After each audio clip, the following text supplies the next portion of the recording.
Después de tantos debates con católicos y también muchos evangélicos haciendo esta pregunta, ¿qué es sola escritura?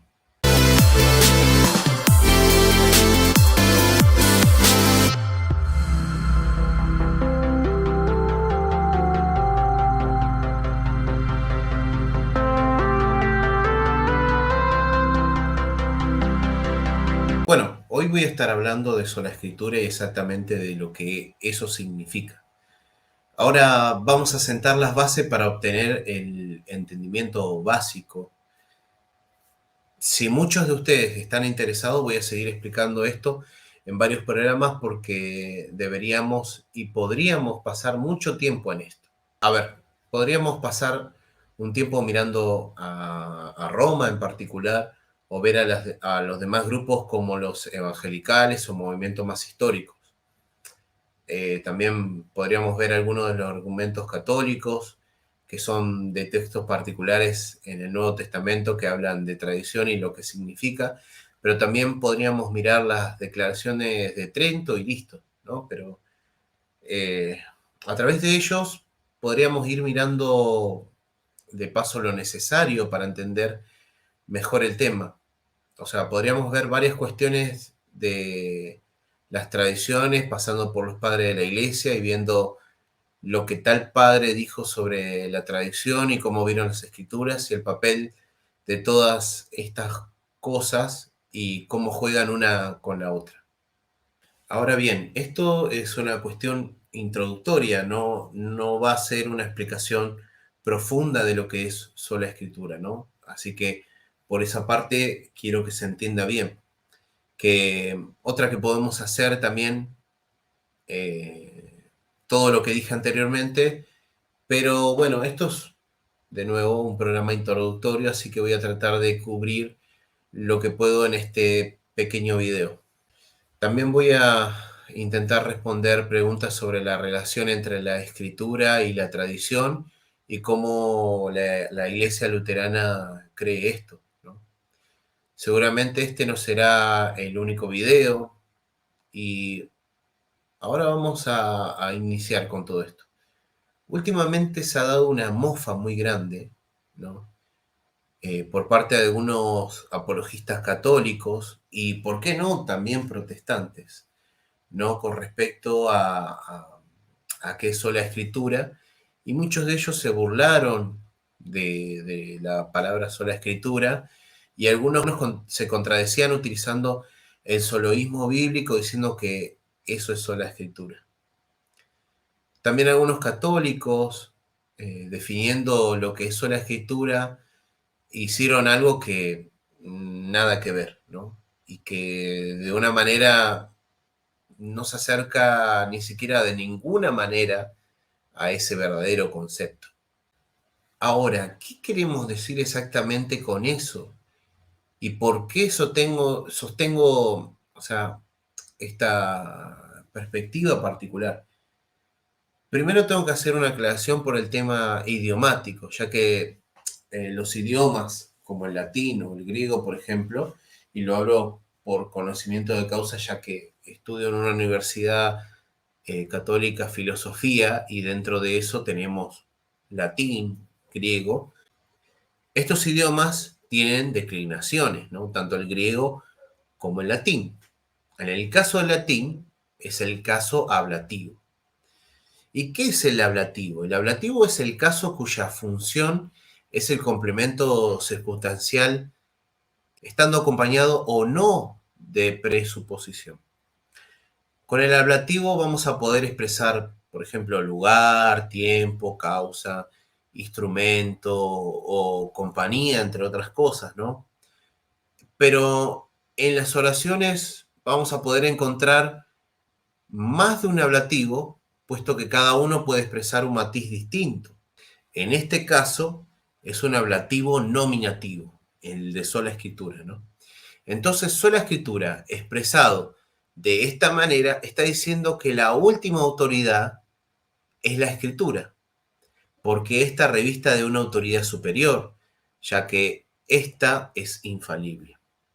Además, cabe aclarar que cuando Lutero expresó sola escritura estaba hablando de tres cosas particulares, ¿no? La primera era la cantidad excesiva de intervenciones de la escolástica en la interpretación de las escrituras. Dos, el pedido de los humanistas al ad fontes, es decir, al primer principio de las fuentes primarias.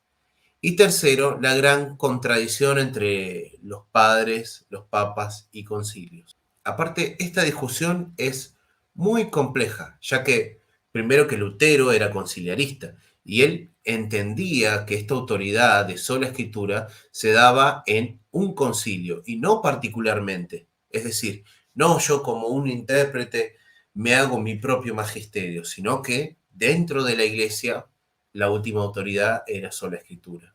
Y entonces, para seguir con el tema, esta discusión primero que ha tenido lugar los últimos 500 años bastante extenso, ¿no? Y bastante extensamente, y hay, digamos, tantos recursos que podemos aprovechar para lidiar con esto, pero primero empecemos y sigamos profundizando qué significa sola escritura y qué significa para un protestante, y bueno, lo que significa para un luterano versus lo que significa para alguien como un evangélico no confesional o alguien que es anabaptista e incluso reformado, ¿no? Siguiendo con el tema, creo que hay un amplio malentendido en términos de lo que significa. Y no es solo un malentendido, que es también el hecho que esa frase la reivindican personas de muy diferentes tradiciones, que se acercan a esta tradición de una manera muy diferente a la otra.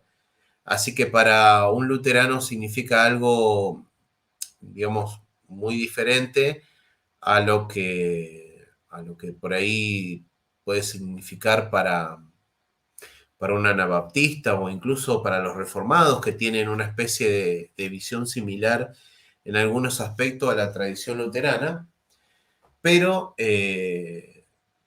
diferente en otras maneras. Y también lamentablemente, como se dice en Argentina, todos, la gran mayoría, agrupan a todo el ganado junto, ¿no? Y lo meten en una misma bolsa, ¿no? El movimiento protestante hay que entender que no es monolítico, ¿no? Y entonces cada uno tiene su matiz de sola escritura. La otra vez escuché a un apologista católico, bueno, o un youtuber, decir que sola escritura significaba algo como las escrituras solas, ¿no? Y yo habría hablado sobre el ablativo, pero bueno, ahora lo expliqué anteriormente, así que espero que ya esto esté solucionado, ¿no? Y un católico romano u un ortodoxo oriental, aunque ellos saben y están viendo que el protestantismo es un amplio espectro, agrupan a todos estos de diferentes grupos juntos, cuando en realidad tenemos puntos de vista muy diferentes en términos del cuál es el papel de la tradición y la autoridad en particular, ¿no? Algunas veces la gente ha hecho una distinción entre sola escritura y solo la escritura, diciendo que en el latín no hace cualquier sentido o que cambia el sentido de la palabra. Pero ese no es el punto. Es si tenés la escritura por sí misma, que es la guía máxima o como la única autoridad, o como realmente sola escritura de que dice que reconoce que hay varias autoridades, pero bueno, la escritura es la única autoridad infalible, por lo que las escrituras tienen prioridad sobre todas las demás autoridades que podamos tener por el solo hecho de que son inspiradas por Dios.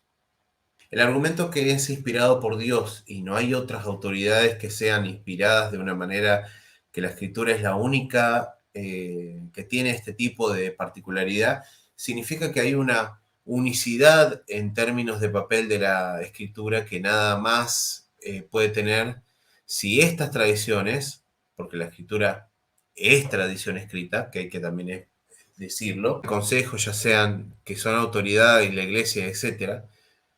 Así que no quiere decir que ninguna de estas cosas no tiene alguna autoridad en absoluto, pero no son inspirados por Dios, en el sentido como lo es la escritura. Es asimismo que cada cosa tiene un estatus, que la escritura misma tiene en cuanto es escritura. Es la norma que norma todas las demás. No significa que nosotros podamos usar, por ejemplo, los consejos de los padres, no significa que no podamos usar credos, no significa que no podamos usar los padres de la iglesia, pero todas aquellas cosas deben someterse a las escrituras. Entonces, para que se entienda, si hay un desacuerdo entre un concilio y escritura o un padre de la iglesia, es la escritura, en última instancia, la autoridad superior por lo que tiene la última y definitiva palabra, ¿no? Porque habríamos hablado que es inspirada por Dios.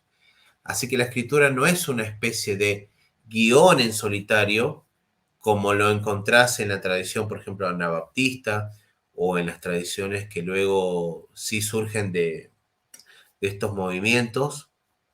En otros, por ejemplo, de tradición moderna, especialmente a partir del siglo XIX, como muchos de estos tipos de movimientos restauracionistas, ¿no? Que se les llama. Y hay una idea vaga por ahí de que la iglesia primitiva era pura y que de hecho la iglesia eh, en hechos era pura y simple, ¿no? Y necesitamos volver a la iglesia primitiva y básicamente simplemente ignorar la totalidad de la historia, ¿no? De la iglesia. Y bueno, y con esto muchos han tirado por la borda todo eso vuelven a ser actos reduccionistas, ¿no? Eh, yo creo que no podemos destruir toda la historia de la iglesia cuando la historia de la iglesia es muy importante, ¿no? Sobre todo para lo que viene después, que es la hermenéutica.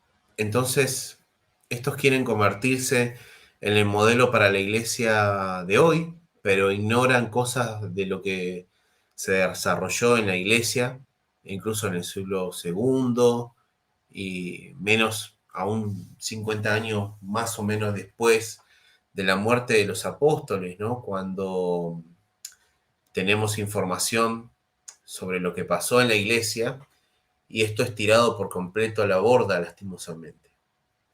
Así que esa sería la visión que encontrás en grupos por ahí más anabaptistas o pentecostales bueno, bautistas, ¿no?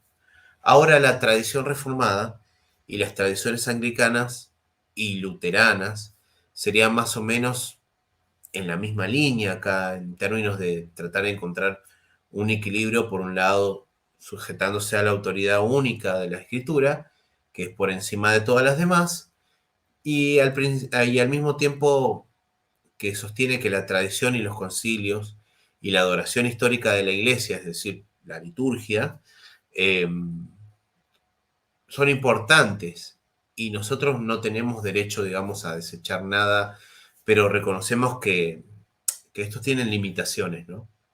O sea, la engendra de la escritura, es decir, los padres utilizan la escritura, esto queda muy claro, es decir, los padres la utilizan, o sea, utilizan la escritura, y ellos no tienen el mismo tipo de autoridad.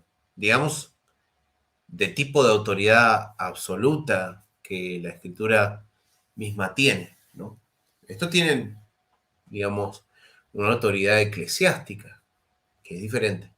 Entonces tenemos la tradición reformada, ahora si hablas a las personas que son de la tradición reformada y muchas veces van a decir que básicamente tienen el mismo enfoque que el luterano y en teoría eso es parcialmente correcto, ¿no? Porque ciertamente confiesan credos y concilios y ves en ellos también un tipo de autoridad que ellos ciertamente usan.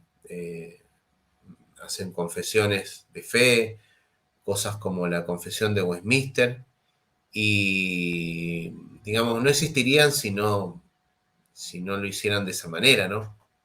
Ahora, creer que puede haber algo como otras fuentes de autoridades secundarias, no lo creen en absoluto. Así que en ese sentido hay algo estamos de desacuerdo, ¿no? Pero aún así creo que hay un consenso en algunas cosas y ves esas diferencias, por ejemplo, en términos de cómo se desarrollan las cosas, por ejemplo, no sé, en la Confesión de Westminster, con respecto a la autoridad para las diversas declaraciones que se hacen. Y parte de esto del contexto de Westminster es que históricamente es mucho más tardío, ¿no? De las confesiones luteranas.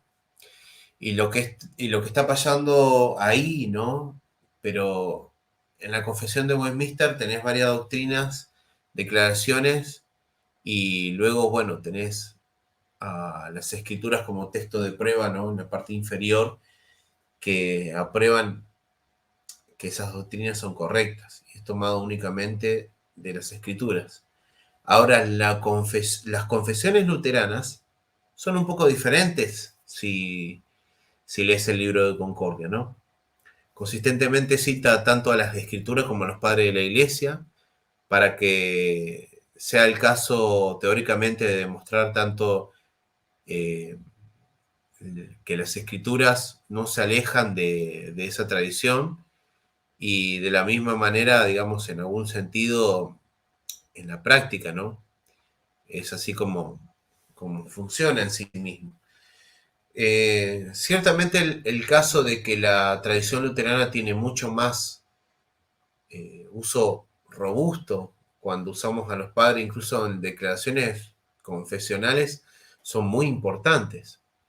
Ahora, esto no significa que se leen de forma diferente a los escolásticos y, por ejemplo, si lees a Calvino, también hay un gran uso de los padres y que justamente uno los utilice como una especie de guía, pero particularmente donde esta diferencia se muestra más es en términos de adoración, iglesia y gobierno, ¿no?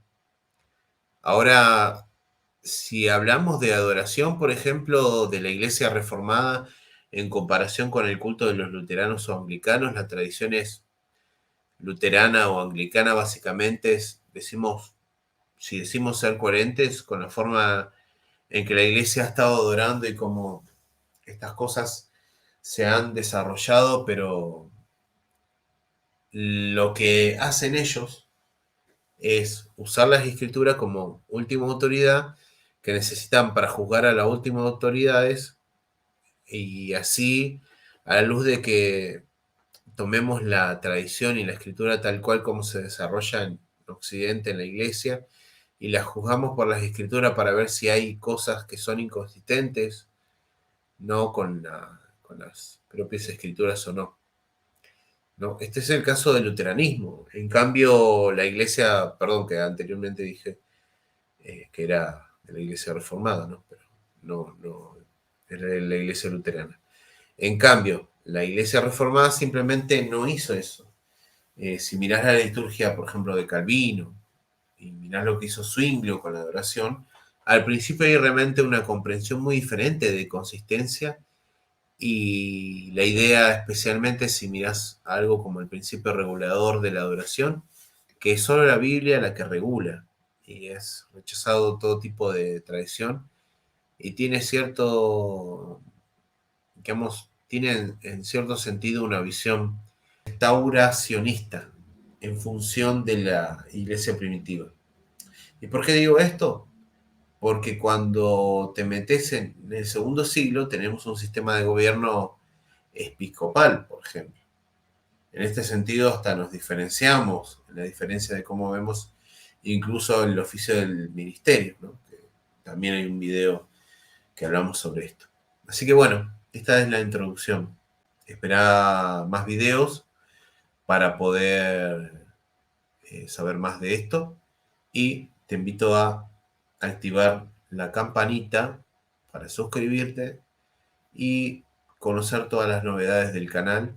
Y por último, si querés colaborar, también en los comentarios va a estar fijado nuestra cuenta de PayPal para aquellos que quieren colaborar para mejorar con todo el matiz del canal. Bueno, desde ya, muchas gracias y nos vemos en la próxima.